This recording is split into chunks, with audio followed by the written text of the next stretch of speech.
Well, sometimes before the meeting, um, maybe just a word will, sort of float into my consciousness that just feels like what I'd like to explore, and that just happened. So we'll explore that. Um, and the word is knowing. And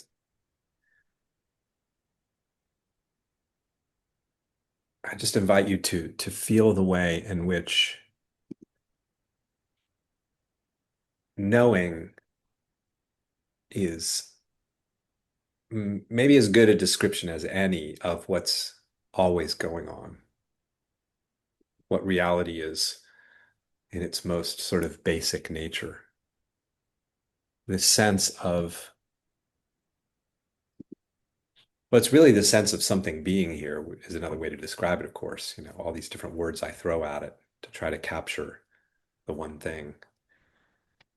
That sense that there is that sense of something always being here, and we could say that that is the knowing. Here it is. This is pure knowing. I don't mean knowledge, obviously, in the sense we think of that word, the things that I know, but it's just pure knowing itself.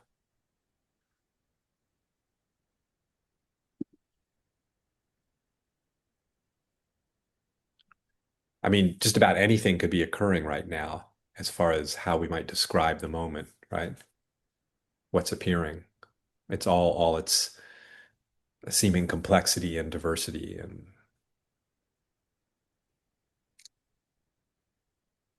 but all of it is being known.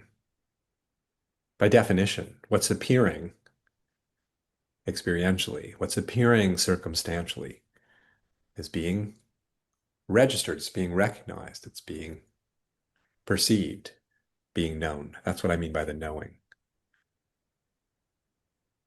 Again, I could substitute a different word. I could just say what's happening is perceiving. That's it. Something's always being perceived.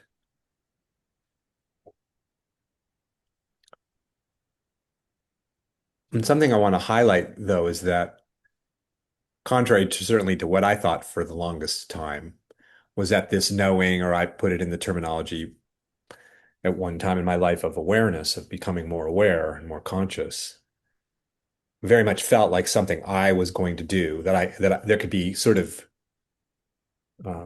it was something that I could have more or less of depending on sort of my intentionality and how good I had gotten at becoming aware. And I'm talking about something else. I'm talking about the knowing that's simply here, regardless of what we're doing, regardless of what's being paid attention to or not paid attention to in a kind of personal, individual level.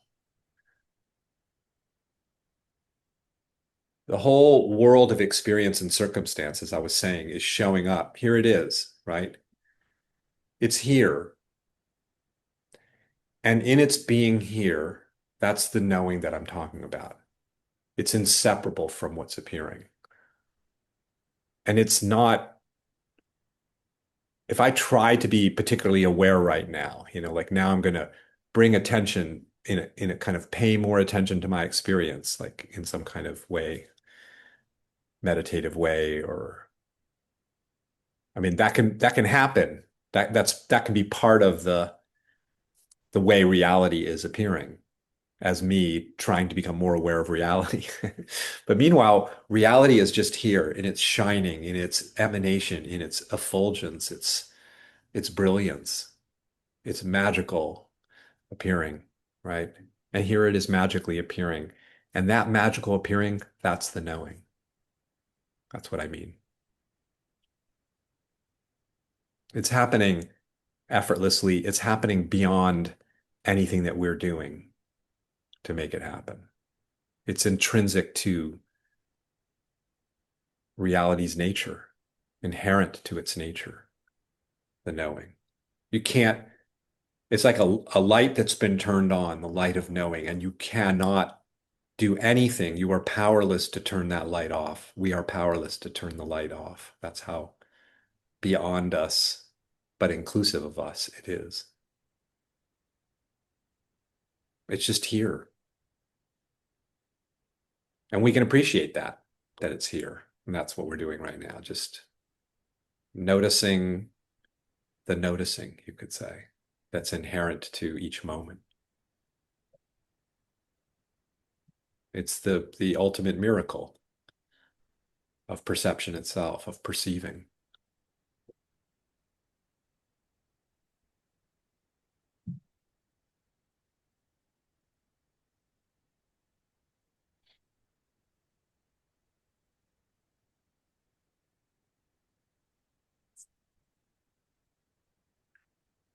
I wrote a song now quite a few years ago called The Sun of Awareness.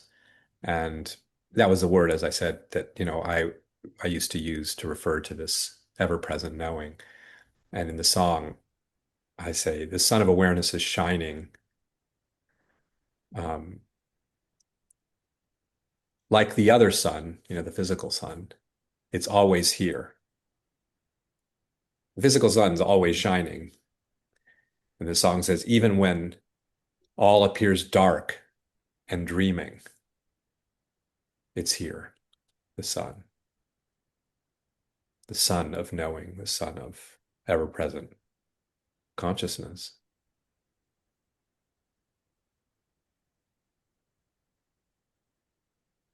You could see how traditions, you know, different traditions have come to speak about consciousness being the what's fundamental, most basic about reality. Because there is no reality without consciousness. Nothing is appearing without consciousness, right? Otherwise, the appearance is some sort of abstraction. Oh, yeah, it's appearing somewhere, but I'm not aware of it. That's an abstraction. As far as we're concerned, the appearance is the evidence of consciousness, you see? It's not like something appears and then we become conscious of it. The very appearance itself is the movement, we could say, of this knowing, this consciousness, this sun of awareness.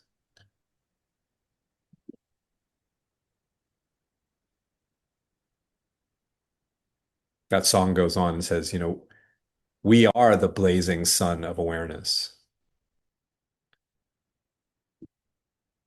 before the dawn and after night has fallen. Like it's never absent, it's never absent.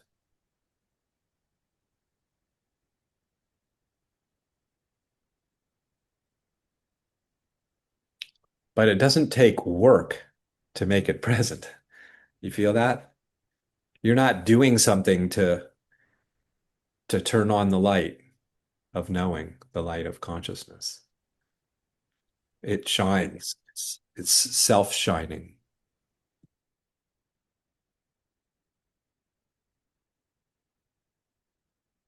And we have this idea that, it's a basic way we see kind of reality being split into the function of perceiving or knowing and whatever's being perceived, the known, right? Like there's two things. Like you're over there, what's being perceived, and over here is the perceiving function, say within me, right? So the knowing or the knower and the known. When we think about it this way, usually without even realizing we're thinking of it in those terms, but just notice how every supposed object that you're perceiving that's out there that's the knowing right there. In other words, you could say all you're ever seeing is the different versions of knowing, the different versions of this sentience, this consciousness. One thing, awake. The moment is awake. You can't put the moment to sleep. It never sleeps.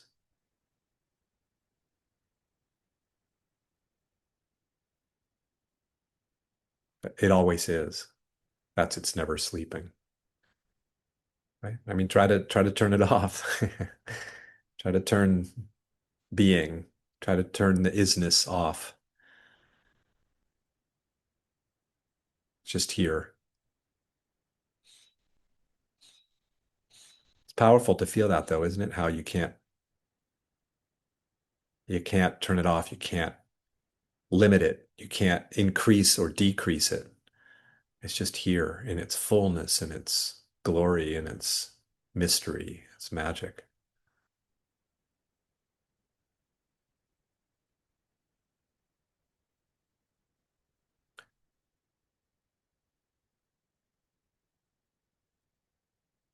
And as I'm often reminding folks, it can sound and even taken on as kind of a subtle sort of idea that we're standing apart from this and noticing it, right? Like we're over here noticing whatever it is I'm pointing to.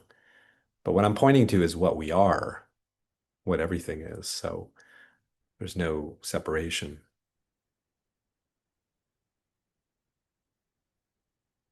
Here's this flow of experiencing that's here right now, right? That we call experience. And feel the flow of experiencing and notice that there's no separation anywhere. There's just experiencing. And that's just, again, a synonym for the knowing. Knowing, experiencing. There are two ways to point to the same thing. This one thing that has no name transcends all ways of describing it.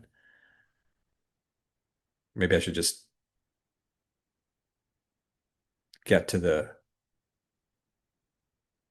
most basic thing about this, which is pure mystery. Because even what the knowing is it's a word, but it's pure mystery as to what it is, isn't it? I mean, feel this sense of knowing, the sense of being awake. It's pure mystery, isn't it? What that is. I mean, the mind can come up with all sorts of ideas about it, but as you feel into the qualities of wakefulness, of being here, the ultimate mystery, what that is, isn't it?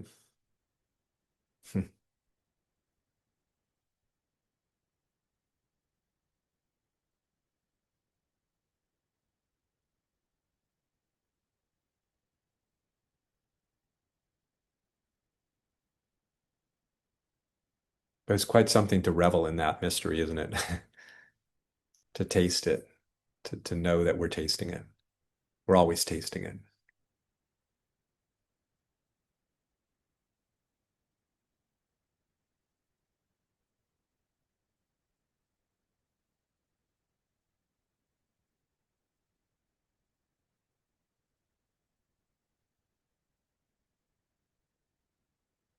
And you're always tasting this pure knowing, this pure wakefulness, no matter what you're experiencing. So, which is why you don't have to correct your experience or get yourself into some altered state. None of that is necessary because every so-called state of consciousness is pure consciousness, not certain states. A moment of feeling so small and contracted and limited is just a description of this pure being awake.